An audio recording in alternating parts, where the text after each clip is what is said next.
नोटबंदी आई, कहा गया काला धन खत्म हो गया, काला धन खत्म हो गया, पर क्या हुआ क्या? सड़कों पर बैठे किसानों को आतंकवादी कहा गया, क्या? सड़कों पर बैठे किसानों को आतंकवादी कहा गया, एक देश एक टैक्स चलेगा, हर हकीकत, पर हकीकत हुआ क्या?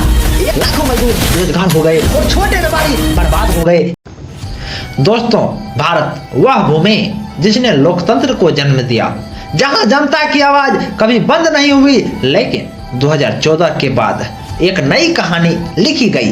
एक ऐसा शासन जो विकास के नाम पर तो शुरू हुआ, पर धीरे धीरे एक अदृश्य जंगल राज में बदलता गया।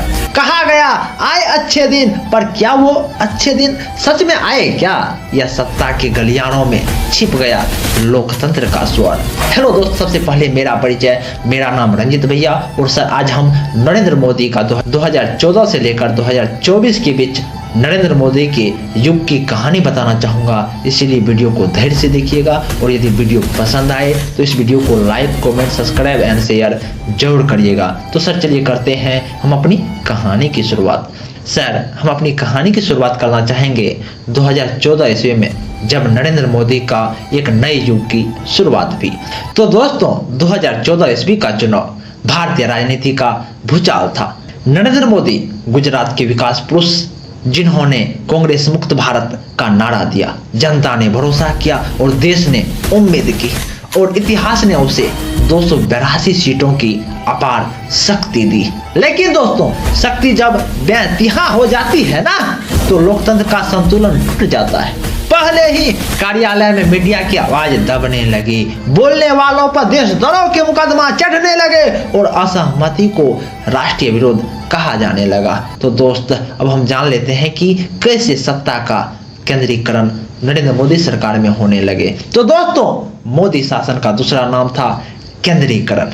हर निर्णय एक व्यक्ति, एक चेहरा और एक आदेश पर हुआ करते थे। मंत्रालय हो या मीडिया हाउस, सत्ता की डोर एक ही हाथ में सिमट गई। नोटबंदी आई, कहा गया काला धन खत्म हो गया, काला धन खत्म हो गया, पर क्या हुआ क्या?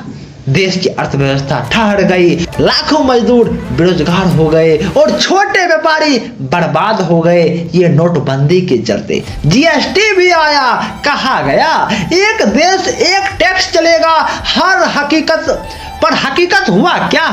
एक टैक्स, हजार तकलीफें आई। अब दोस्त हम जान लेते हैं तो 2019 ईस्वी में फिर कैसे एक बार नरेंद्र मोदी की सरकार आए। तो दोस्तों, पुलवामा और बालाकोट के बीच जनता की भावनाएं उफान पर थी। राष्ट्रीय सुरक्षा का मुद्दा चुनावी मंच बना और मोदी सरकार फिर सत्ता में लौटी, और भी ताकतवर होकर। पर अब लोकतंत्र का चेहरा और गहरा हो चुका था। एनआरसी हो या सीए, किसान आंदोलन हो या हर विरोध को एजेंडा बताया गया। सड़कों पर बैठे किसानों को आतंकवादी कहा गया, क्या? सड़कों पर बैठे किसानों को आतंकवादी कहा गया। और जो छात्र संविधान पढ़ रहे थे ना, उन्हें जेल में डाल दिया गया। अब हम जान लेते हैं कि कैसे नरेंद्र मोदी की सरकार में मीडिया और संस्थाओं की चुप्पी थी। तो दोस्तों, एक समय था जब मीडिया सरकार से सवाल पूछा करती थी, पर अब मीडिया सरकार का प्रवक्ता बन चुका है। लोकतंत्र का चौथा स्तंभ कहा जाने वाला मीडिया धीरे धीरे गिर गई है। चाहे ईडी हो या सीबीआई, चाहे इनकम टैक्स ही क्यों ना हो, अब ये संस्थाएं नहीं, राजनीतिक हथियार बन चुकी थी।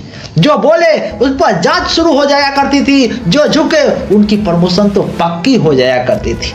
इस भय संस्कृति ने भारत को एक ऐसे मोड़ पर ला दिया जहां सच्चाई बोलना खुद एक अपराध बन गया। अब दोस्तों हम जान लेते हैं कि कैसे नरेंद्र मोदी के सरकार में बेरोजगारी, महंगाई और जन विरोध होने लगे। दोस्तों, विकास की चमकदार तस्वीर के पीछे युवाओं का भविष्य धुंधला पड़ता गया। रोजगार की जगह जुमले मिले। महंगाई ने आम आदमी की कमर तोड़ दी। गांव में खाली खेत, शहरों में थके मजदूर, और टीवी पर सिर्फ मणिपुर और राम मंदिर की चर्चा। देश का ध्यान असली मुद्दों से भटका दिया गया और चमकदार भाषण ने भूखे पेटों की आवाज को ढक दिया। तो दोस्तों अब हम जानते हैं कि कैसे नरेंद्र मोदी सरकार में 2024 ईस्वी में लोकतंत्र आया या जंगल राज आया, उसके बारे में भी समझ ही लेते हैं। तो दोस्तों 10 साल बीत गए अब जनता सवाल पूछती है, क्या यह लोकतंत्र है या एक जंगल राज, जहां केवल आदेश चलते हैं, जहां सत्ता पर सवाल उठाना देशद्रोह बन चुका है, जहां न्याय भी अब निर्देश पर चलता है। कभी संसद आवाजों से गूंजती थी, आज केवल ताली बजती है, ताली बजती है। मोदी युग इतिहास का एक अद्भुत अध्याय है, जिसे कोई सुनहरा दौर कहेगा या तो कोई लोकतंत्र का अंधकार युग कहेगा। लेकिन सच्चाई तो दोस्त यही है कि जब सत्ता सवालों से ऊपर हो जाए ना, तो लोकतंत्र जंगल राज में बदल जाती है, जंगल राज में बदल जाती है। यह कहानी है लोकतंत्र के उस दशक की जहां सवाल करना सबसे बड़ा अपराध था। तो दोस्त, आप इस वीडियो के बारे में क्या सोचते हैं, आप जरूर कमेंट में बताइएगा।